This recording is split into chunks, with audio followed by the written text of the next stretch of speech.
Hey friends, welcome back to the camper. Well, today's video is a follow-up to my sourdough starter video that I put out last week. And I'm going to show you the progress and we'll see if it was as successful as I hoped it would be. So join me back here in just a second. And and I'll explain why I'm wearing a Camel milk t-shirt. So join me back here in just a second and we'll get started.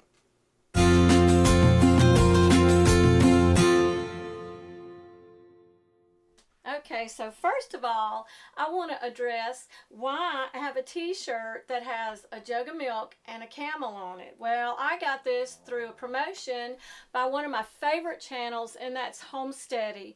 Kay and Ost have a wonderful family, and I think you would really love their channel. I'd love for you to go check them out, and you'll find the story, find out why I have this t-shirt and the story behind Camel Milk and their family. So I think you'll love them. Go check them out.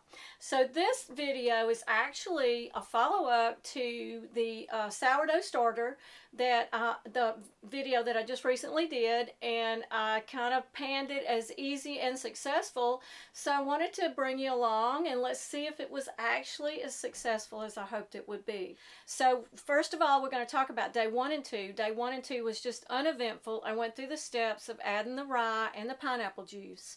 So there wasn't really anything to show there because we're just building it. Day 3 was actually my first discard, and when I actually discarded, added back my flour and my pineapple juice, a few hours later there was some activity. So I was really tickled because we're on the right track. So I'll insert that picture right here. And you can see that we do have, this was at the peak of the activity, and it is above the line. There is a Sharpie marker line. That's where we started. That's right after I fed. And then you will see how far above it actually got, and that will let you know if we're having some success yet. So then day 4, I actually repeated, did the discard. And actually on day 4 though, let me make sure, yes, I've got my notes here. Actually on day 4, then I swapped over to distilled water. So this was kind of a, let's see if this is going to work for me, okay? And so I'll insert that picture here.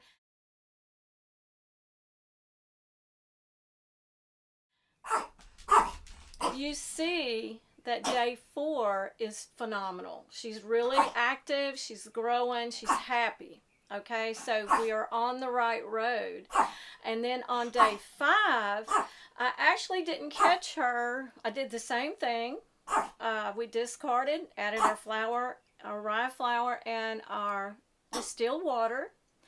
I didn't catch her at her peak. She was already on her way down. So what I actually decided to do was to show you that she was still very bubbly, very active. I took a picture looking down into the jar. So, and I'll insert that here so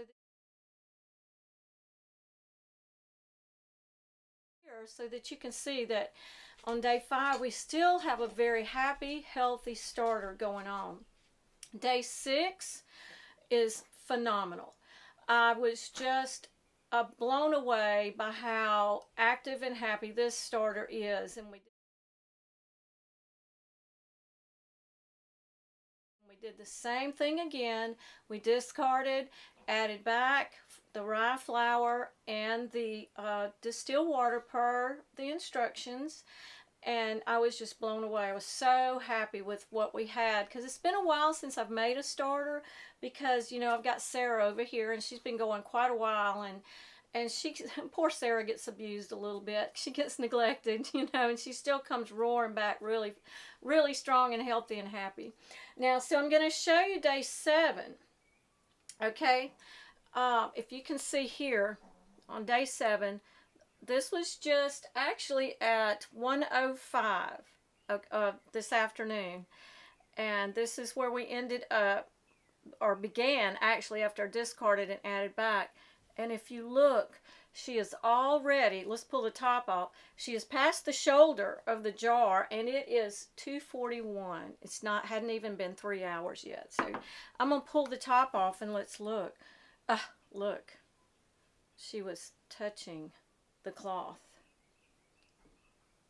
I want you to see. I can't turn her over very well because she'll spill out. Look at that. This is amazing. She's going to have to go in a bigger jar. It's time she needs a new house. Okay.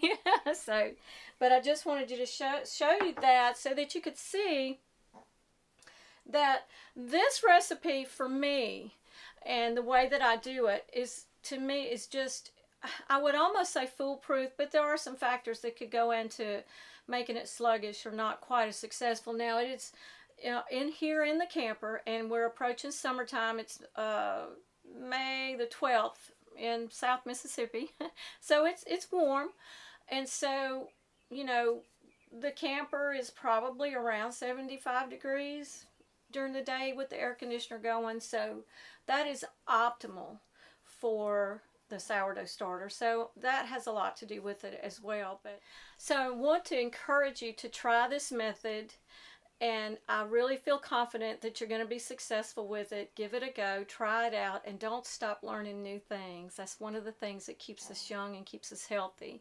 And I want to leave you with these beautiful words. Don't ever forget, even in these times, that your Heavenly Father loves you. And I'll see you on the next video. God bless.